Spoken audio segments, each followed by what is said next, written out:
NASA ने हाल ही में एक ऐसे प्लैनेट को डिस्कवर किया है जो 2 स्टार्स को ऑर्बिट करता है। इस प्लैनेट पर एक नहीं बल्कि 2 सनसेट और 2 राइज को देख सकते हैं। इस प्लैनेट का नाम है केपलर 16b। इसे नासा ने 15 सितंबर 2011 को डिस्कवर किया था और इसी प्लैनेट का कुरान में सूरह अल मारिज में जिक्र है। तू मुझे तमाम मशरिके और तमाम मगरिबी रब की कसम, बेशक हम जरूर कादिर हैं। कुरान में सूरज के रिलेटेड ये इन्फॉर्मेशन बहुत कमाल की है। सूरज में 92% हाइड्रोजन और 8% हीलियम होता है। पीरियोडिक टेबल में हाइड्रोजन का सिंबल H है जो अरबी में हा बनता है। कुरान में एक सूरा है सूरह अल शम्स। इस सूरा के नाम में सूरा का भी मतलब सूरज है। इस पूरी सूरत में 15 आयतें हैं। ये कुरान पाक की वाहिद ऐसी सूरत है जिसकी हर आयत हा लफ्ज पर खत्म होती है। ये कुरान पाक की 91 नंबर सूरा है और हैरानगी वाली बात यह है कि ये सूरज भी यूनिवर्स बनने के 91 मिलियन ईयर्स के बाद ही बना था और सूरज और जमीन के दरमियान भी फासला 91.4 मिलियन माइल्स है, जो कि इस सूरा का नंबर भी 91 है। बस यही नहीं, जमीन और सूरज के दरमियान का एवरेज डिस्टेंस 15 करोड़ किलोमीटर है और इस सूरा में टोटल आयात भी 15 ही है। इसी तरह सूरज के कोर का टेम्परेचर भी 15 मिलियन सेल्सियस है। बिल्कुल ऐसे ही इस सूरा की टोटल आयात भी 15 ही है। क्या कमाल है रब की कुदरत। 1950 में आइंस्टाइन ने जनरल थ्योरी ऑफ रिलेटिविटी को लिखा। इस थ्योरी से साइंटिस्ट ने डिस्कवर किया कि स्पेस को टर्न भी किया जा सकता है, यानी कि स्पेस बेंड हो सकती है। यही बात अल्लाह ने सूरह अल अंबिया में बयान किया है। याद करो जिस दिन हम आसमान को लपेटेंगे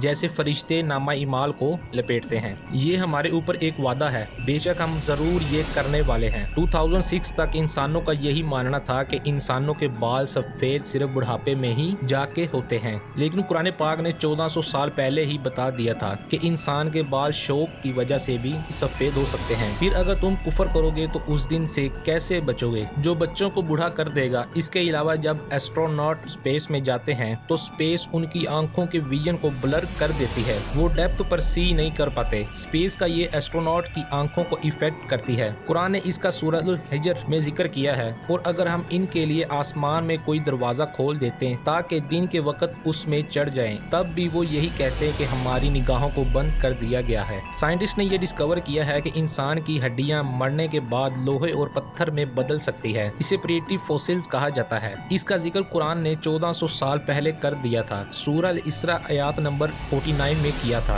और इन्होंने कहा जब हड्डियां रेजा रेजा हो जाएंगी तो क्या वाकई हमें नए सिरे से पैदा करके उठाया जाएगा। तुम फरमाओ के पत्थर बन जाओ या लोहा। जैसा कि आप जानते हैं कि इंसान के फिंगरप्रिंट जिस्म का कॉम्प्लिकेटेड हिस्सा है। हर इंसान की उंगलियों के फिंगरप्रिंट एक दूसरे से डिफरेंट होते हैं। ये बात भी अल्लाह ने कुरान पाक में जाहिर की है। सूरह अल क़ियामा में जिक्र है, क्यों नहीं हम इस बात पर कादिर हैं कि इसकी उंगलियों के पोड़ों तक ठीक कर दें। अल्लाह ने सूरह अल अनम में फरमाया है, और जिसे अल्लाह हिदायत देना चाहता है तो उसका सीना इस्लाम के लिए खोल देता है। जिसे गुमराह करना चाहता है तो उसका सीना तंग, बहुत ही तंग कर देता है, गोया कि वो जबरदस्ती आसमान पर चढ़ रहा हो। इसी तरह अल्लाह ईमान न लाने वालों पर अजाब मुसल्लत कर देता है। इस आयत पर गौर करो, यहाँ लिखा है कि इसका सीना तंग, बहुत ही तंग कर देता है, गोया कि वो जबरदस्ती आसमान पर चढ़ रहा है। 1400 साल पहले ये किसको पता था कि जब इंसान आसमान पर चढ़ता है तो ऑक्सीजन कम होने की वजह से उसका सीना टाइट हो जाता है। क्या आपको पता है कि समुंदर की कोर तक सूरज की लाइट नहीं पहुंच सकती। सनलाइट समुंदर में तकरीबन 200 मीटर तक ही पहुंच सकती है। लेकिन अगर ये सच है तो फिर समुंदर के डीप में जो जानवर रहते हैं वो आखिर कैसे जिंदा रहते हैं। इसके बारे में कुरान में अल्लाह का फरमान है, अल्लाह समुंदर में वहां भी रोशनी देता है जहां इंसान अपना हाथ तक नहीं देख सकता। साइंस ने यह डिस्कवर किया है कि समुंदर के डीप में ऐसे ऑर्गेनिज्म होते हैं जो लाइट प्रोड्यूस करते हैं। इन्हें बायोलुमिनेसेंट कहा जाता है। हम जो पानी इस्तेमाल करते हैं वो इस दुनिया का पानी नहीं है।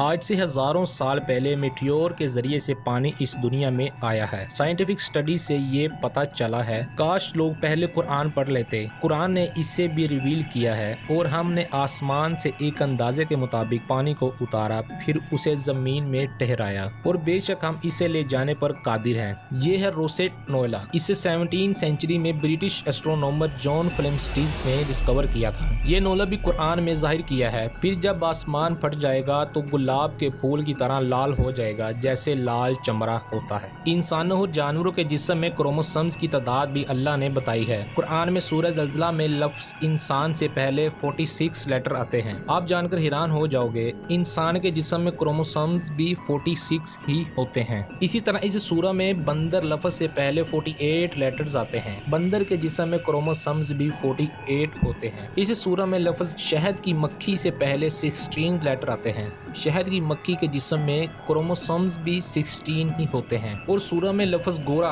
यानी कि घोड़ा से पहले 64 लेटर्स आते हैं। घोड़े के जिस्म में भी क्रोमोसोम्स की तादाद भी 64 होती है। इस सूरह में लफ्ज़ ऊंट से पहले 74 लेटर आते हैं। ऊंट के जिस्म में क्रोमोसोम्स भी 74 होते हैं। अल्लाह ने कुरान में फरमाया है कि बेशक आसमानों और ज़मीन की पैदाइश और रात और दिन की तब्दीलियों में अक्लमंदों के लिए निशानियां हैं। दुनिया में ऐसी कोई किताब नहीं जिसके हर सेंटेंस में इतने राज छुपाया हो। आज से 1400 साल पहले किसी इंसान के लिए ऐसी किताब लिखना इम्पॉसिबल था। तब तो इंसान के पास कोई खास टेक्नोलॉजी भी नहीं थी। ये सब वही बता सकता है जिसने ये सब बनाया, और बेशक ये किताबों में रब की तरफ से उतारी गई हो। अभी तो कुरान पाक में बहुत सारे राज जो आपके होश उड़ा देगा। इसके बारे में अगली वीडियो में डिस्कस करेंगे। अगर ये वीडियो अच्छी लगी हो तो वीडियो को लाइक, शेयर और चैनल को जरूर सब्सक्राइब कर दीजिएगा। तो मिलते हैं नेक्स्ट वीडियो के साथ, तब तक के लिए अल्लाह हाफिज।